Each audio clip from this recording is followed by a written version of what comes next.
વાવ પેટા ચૂંટણીનું ઇલેક્શન છે. આજે મતદાન થવાનું છે. થોડી જ વારમાં મતદાન શરૂ થશે. વાવમાં વટના સવાલની ચૂંટણી.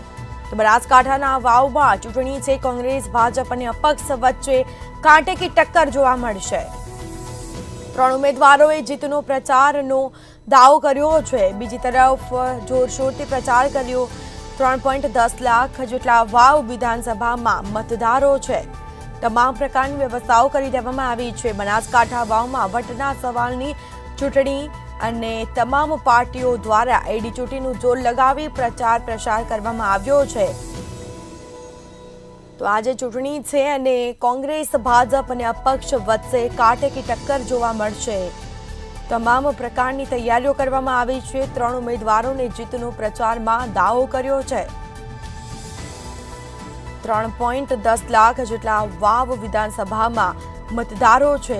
બનાસકાંઠાના વાવમાં વટના સવાલની ચૂંટણીનું જે રીતે આયોજન કરવામાં આવ્યું છે, તમામ પ્રકારની તૈયારીઓ પણ કરવામાં આવી છે. ટૂંક સમયમાં મતદાન શરૂ થશે. તો બનાસકાંઠાના વાવમાં વટના સવાલની આ ચૂંટણી કોંગ્રેસ, ભાજપ અને અપક્ષ વચ્ચે કાંટે કી ટક્કર જામશે અને ત્રણ ઉમેદવારોએ જીતનો પ્રચારમાં દાવો કર્યો છે.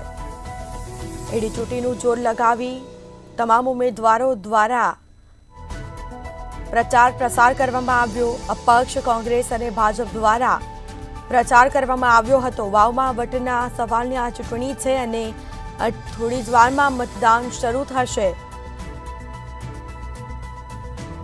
તો કોંગ્રેસ, ભાજપ અને અપક્ષ વચ્ચે કાંટે કી ટક્કર જોવા મળશે. તમામ પાર્ટીઓ દ્વારા એડી ચૂંટણીનું જોર લગાવી પ્રચાર પ્રસાર કરવામાં આવ્યો. ત્રણ ઉમેદવારોએ જીતનો પ્રચારમાં દાવો પણ કર્યો છે. તો જે રીતે પ્રચાર પ્રસાર કરવામાં આવ્યો છે, આ સાથે જ ચૂંટણીનું જે રીતે આયોજન કરવામાં આવ્યું છે, તમામ તૈયારીઓ કરવામાં આવી છે.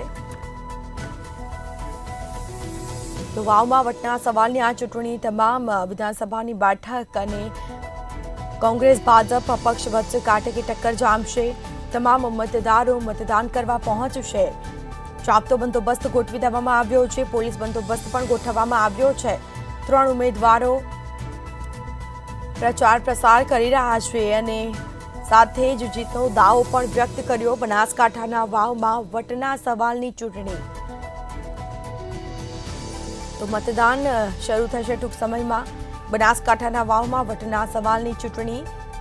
તમામ તૈયારીઓ ગઈકાલે કરી દેવામાં આવી હતી. કોંગ્રેસ, ભાજપ અને અપક્ષ વચ્ચે કાંટે કી ટક્કર જામશે.